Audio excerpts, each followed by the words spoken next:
Bismillahirrahmanirrahim. Assalamualaikum warahmatullahi wabarakatuh. Perkenalkan, nama saya Kemal Sidki dengan nomor NPM 2040101112. Di sini saya akan melanjutkan materi yang dijelaskan oleh tadi Muhammad Fadilah. Di sini ada menetapkan standar dan metode untuk pengukuran kinerja. Penetapan standar dan metode pengukuran kinerja bisa mencakup standar dan ukuran untuk segala hal. Yang pertama, mulai dari penjualan. Jumlah produk yang perlu Anda jual untuk mendapatkan keuntungan yang diinginkan. Seperti bagaimana sih cara menentukan target penjualan? Yang pertama adalah jumlah penjualan di suatu perusahaan dalam unit atau volume yang ditetapkan sebagai target untuk tim penjualan periode waktu bulan, kuartal, dan tahun. Apa yang harus dilakukan saat target tidak tercapai? Pastikan bahwa kalian telah berusaha semaksimal mungkin untuk mencapai target kalian.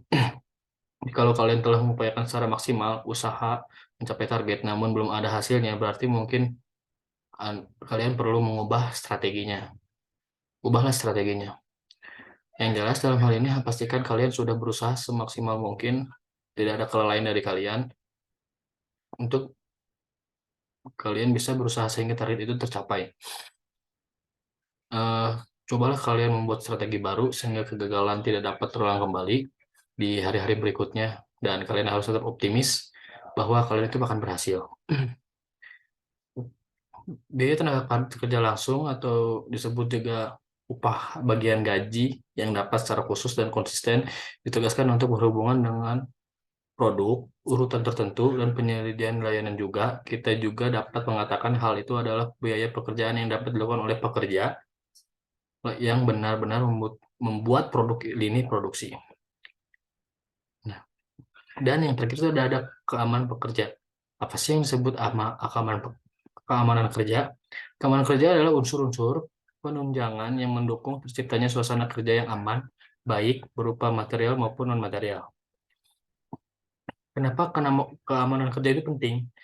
Eh, Kesehatan dan keselamatan kerja itu penting karena merupakan upaya kita untuk menciptakan lingkungan kerja yang sehat dan aman, sehingga dapat mengurangi probabilitas untuk kecelakaan kerja seperti penyakit atau akibat kelalaian yang mengakibatkan demutasi dan defisiensi produksi kerja.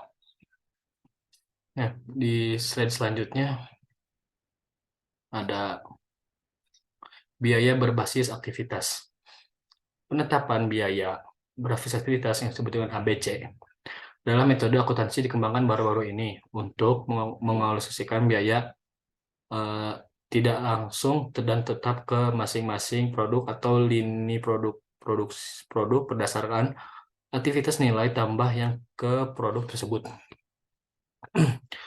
Tujuan dari perhitungan biaya berbasis aktivitas yaitu bisa disebut dengan ABC, adalah metode akuntansi yang dikembangkan baru-baru ini untuk menganalisiskan biaya tidak langsung. Dan tujuan dari perhitungan biaya beraktivitas yaitu agar mendapatkan harga produk per unitnya. Untuk itu, agar bisa mendapatkan biaya harga per unit, kalian kalian harus bisa menjumlahkan seluruh biaya utama dengan biaya overhead, lalu dibagi dengan jumlah yang sudah diproduksi. Bagaimana penerapan ABC atau Activity Based Costing dalam sebuah perusahaan?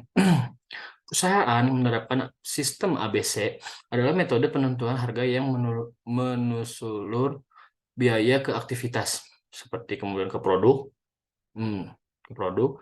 Setelah ke produk, eh, metode ABC ini dinilai lebih akurat dan membenarkan biaya overhead kepada produk karena menggunakan lebih dari satu cost drift. Di slide selanjutnya ada manajemen risiko perusahaan. Manajemen risiko perusahaan disebut juga dengan ERM, adalah proses terpadu di seluruh perusahaan untuk mengelola ketidakpastian yang dapat mempengaruhi pencapaian tujuan perusahaan secara negatif atau positif. Di masa lalu, pengelolaan risiko dilakukan secara terfragmentasi dalam fungsi atau unit bisnis. Individu akan mengelola risiko proses, risiko keselamatan, dan asuransi keuangan, dan berbagai macam risiko lainnya. Tujuan dari manajemen risiko perusahaan ini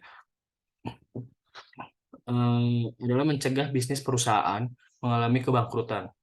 Ini bisa meminimalkan kemungkinan kerugian dan eksistensi perusahaan bisa dipertahankan atau laba yang dapat mengenai risiko dengan baik dapat membantu menyelamatkan perusahaan. Mengapa manajemen risiko sangat penting untuk dilakukan dalam sebuah perusahaan?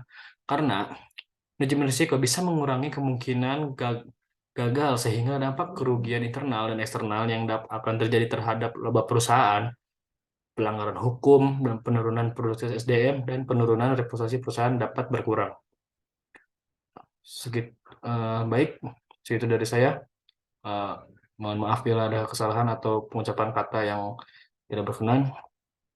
Assalamualaikum warahmatullahi wabarakatuh.